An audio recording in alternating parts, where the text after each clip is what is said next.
You never see that. Because for China, it's not about the painting. It's about telling the world, hey, I'm 5,000 years old. Yeah. Right? I've got all these big mountain paintings that represent me. That's my culture. That's my civilization. I'm not interested to show you a robot and object, because that's man-made. This thing came out from a creative mind, kan? So you can see that Ahmad Berhormat Anwar Ibrahim went to China recently. Almost all of the photographs of his meetings, I saw paintings. I saw artworks. I saw something that China project soft power, project how good a civilization they are. And of course, this is almost socialist thinking. In the good old days, they have the picture of Mao Zedong with Mao Zedong's wife or the Gang of Four, with a hammer and sickle. Similarly, in the Bolshevik Revolution, they have Lenin, they have Joseph Stalin, always with a picture. Arts and culture is almost a foundation of central command punya politics, central command administration. So actually, the Malaysian government is no different than the Bolsheviks, central command. So there's nothing wrong. The model works. Model works. And they should do it. They should do it. Get employment to the artists, all the creative workers, give them a job, and you almost have to prescribe, be a bit prescriptive, which is a bit boring, which is a bit anti-freedom, but you have to give them a prescription to actually say, this is what you do. Go and make a movie. We'll give you this money, but you must do this, must do that. I mean, it's like what they said to Diego Rivera, like, you got Mexican, you got no job, okay. Go and paint the town hall of Chicago, kan? And now it's famous, right? Now you created a new kind of painting. Jackson Pollock, all these East Coast New York guys, throw a bit of paint, suddenly abstract expression came up, and it became American. So you have to do that. I hate to say it, I don't like government to interfere in creative activity, but they need to lead this time. Korea did it. Korea did it. Korea did it. They had one godmother, the lady, she's famous. She, when what's her name? Parasite won the Oscar. She was out there. Accepting the award. So because you need it, otherwise it won't happen. It won't happen. It's almost like a mass movement, a bit of socialist movement. To get everybody on the ground, do work. But even if the government don't lead it, do you think our society will trigger it in the times to come? No. Because if we are consumers. The danger of mediocrity is that the danger of mediocrity, the danger of mediocre creative output is always going to lead to collectors, displaying and collecting art. Like I said earlier, for dilettante to be a dilettante, they don't have to think very hard, but they are nice on the wall. And to have social snobbery, I'll just buy the biggest painting you have, So, I don't care whether the critics say it's good or bad, because there are no critics who say they're good or bad anyway. So I'll put it on the wall. Tak ada apa. But so then social snobbery gets, when social snobbery becomes a de rigueur or a raison d'être to buy art, then you have a problem. Then you have a real problem. Then society have a problem. Because society then then is nothing wrong to go and display 100 handbags or something like that. There's nothing society, so it becomes that. So this is quite dangerous. But then arts, literature as a foundation of identity, foundation of thinking, foundation as creating thoughts and thinking, creating a philosophy to design a product, to design a car, to design whatever. Tada, it doesn't exist because everything is mediocre. Everything is social snobbery. So then macam tu lah. So this is something that Malaysia should avoid. But if you look at Indonesia is going differently. Indonesia. When I spoke to the Indonesian artists over the weekend, 2 senior artists, and I said, how are you feeling now? I said, we cried. Why? We cried because Jokowi became a feudal. So you can see they were the very supporter of Jokowi because Jokowi purportedly came up from the grassroots, from a normal entrepreneur, from a normal businessman having a furniture workshop or whatever it is. So and then he became the president. But now that he got his son as the vice president, the artists that supported him teared up. Yeah. So you can see. So now you can see Indonesia is going to have a new movement coming out. The sense of the movement of art, visual art, arising out of disappointment. Apa tu Melayu kata apa? Kecewa. Out of kecewaan. Out of that out of kecewa. So this is going to be very interesting. In Malaysia, you look at the art today. If you ask me what the mediocre art, okay, what are the issues that we have in this country? We have the issues of child abuse. We have the issues of migrants, economic migrants, refugees, illegal and legal, walking around the streets, working. We have the issues of homeless people because too expensive to buy houses. We have the issues of underemployment of youth. People with an engineering degree are Grab drivers. We have the issues of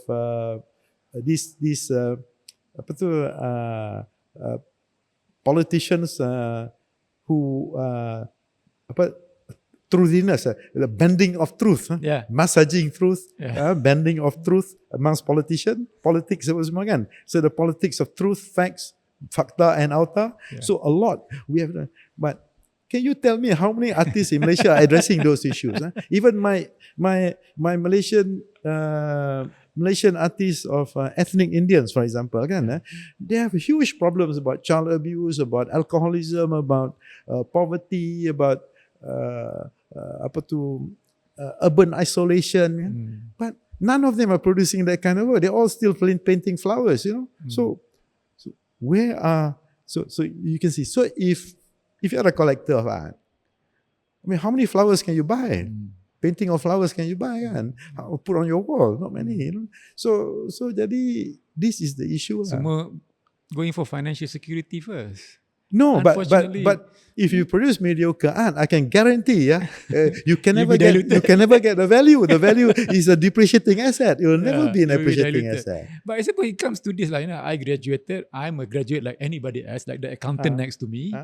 But I cannot have a career. Because I graduated and immediately I'm an entrepreneur. And it's a difficult industry to. So I think security in that first must be established. What you do art for? You get out of art school, you're already a businessman. You don't know anything about business. Exactly. You're not trained as a businessman. You hardly attend a course at university or the art college about how to even write a balance sheet, how to craft an accounting statement, a financial statement. And you're already a businessman because you have another thing. And then in the subsidized situation of the art school, which all art schools subsidize of art materials, tube of paint, canvas and whatnot, you avail yourself to this kind of free stuff, right? The day you get out, you have to pay for it yourself. There's no more, you are a printmaker, you have to go and you have to rent a printing machine, an etching machine, a press. So where do you go? So I know a lot of printmakers who are just painters now because when we started our gallery, we saw the energy of the youth, but it diluted. It just went flat because of they need to make a living. So this is actually the problem of quality. So that's why I mean I'm actually saying the wrong things for my gallery. My gallery manager will get angry with me because I'm talking down my business. But I'm saying that my business is not going to expand. We will, if we continue along this trajectory, we will end up showing mediocrity. And then 20 years down the road, when I'm dead and gone, people will accuse me of being a purveyor of mediocrity. Can you imagine that? People say, Jeff cakap banyak, but he's the one been pushing mediocrity. So that's why that's why 20 years down the road, people say, that's why I am like what I am, because bloody Jeff, he sold me mediocrity. He's a good salesman. We ended up buying mediocrity. So this is a revolution, man. I mean, so this is the dilemma, the dilemma of. Because art is different. Selling art is different from selling other things. Because art you are selling taste. And taste is very polarizing. Because you have good, you have mediocre, you have bad. And that's the problem. And you help the buyer, you help yourself to determine what is good and bad. And then you assist to persuade the buyer to buy what is good and bad. So because they're very polarizing, it's not so much polarizing around race, religion, but it's polarizing of taste. And that's why the responsibility of the gallery is quite heavy actually. True. Because you are determining. True. You participate in the act, in the conclusion of determining something determination of something, determining your taste and whatnot. So that's very. I mean, if you have a gallery that like to sell Instagram kind of color and the new palette of today, then 20 years down the road, you'll be accused. You see this fella, what does he do? What is going on? So you have to be quite careful. But being quite careful as a gallery is actually a losing proposition. It is, yeah. Because you too careful, you don't make any money. Went through, then you end up owing a lot of people. You're owing your own staff. You're owing artists. You're owing vendors. You're just a business that's almost ended up in debt. So that's the problem. So I have no real solid answers other than going back to something that's totally unpopular. It's actually persuading the government to actually do something. You know that the tourism industry, they're leveraged on two things only. Two things. One is geography, the location of where people go. Two is culture. Right? How come they don't spend enough money on culture? Their product, the ingredient of leveraging for them to leverage is geography and culture. Right? Geography, they cannot tell. They build airports, they build roads, they build, whatever. If they can build a highway to Mount Kinabalu, they will build. Because it's geography. Mount Kinabalu, everybody wants to go to Mount Kinabalu. But culture, they leverage on culture a lot. That's their ingredient. But I don't see $1 billion being spent every year by the Ministry of Tourism on culture. And that's one thing you have to do. And culture is not just culture. It's not just art. Culture is food. Culture is music. Culture of batik. Culture, all kinds of culture. But they don't spend $1 billion. Their recent budget is only 600 million. And half of it go to geography. So these are the things that... and of course, I'm against this Asimoglu and Doron punya book ni. Because Doron punya book, one of the things he said is not so important for economic development is geography and culture. I disagree with that because he's putting a lot more. He won the Nobel Prize, so who am I? But he won the Nobel Prize on the basis that the economy of a nation will do well based on institutions. You must do the institution properly, and then you'll do well. But he says culture and geography is not so important. So I disagree with him. But who am I? but those are the two key attributes and ingredients that the Ministry of Tourism is leveraging on. In fact, they're not leveraging; they're dependent on it. If there's no geography, there's nothing to show, right?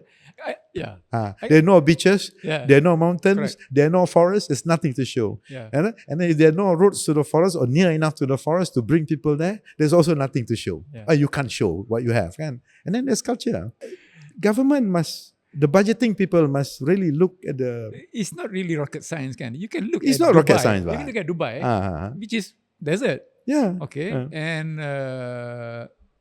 architecture maybe, but they try to put the software part, into it, and they don't have their own art. They bring international art.